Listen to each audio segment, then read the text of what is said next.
Adworker has a tool that allows you to remove backgrounds from GIFs online. If this is your first time here, my name is Jay and this is the Everyday AI channel where we teach you how you can use AI in your daily lives. I'm going to dive right into this here, and of course GIFs can be an amazing way to add some personality onto your website, presentations. I've clicked one of the one-click sort of GIFs that you can do a trial with, but ultimately what we're looking to do here is to get a clean white background removal, or removal of any sort of background elements. As you can see here, only the main element in the foreground will be kept.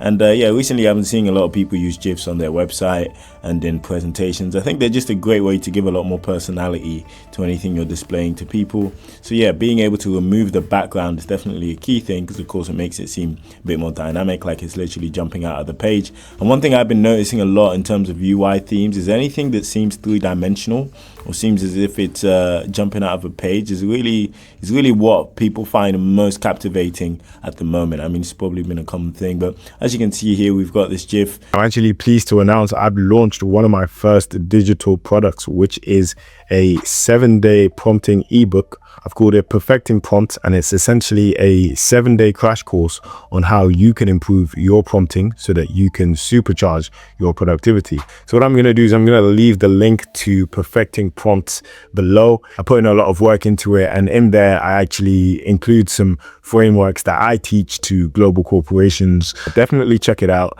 That's got its background removed, and you can easily remove it by or download it by clicking this button here. So definitely check this out if you think it would be useful for you.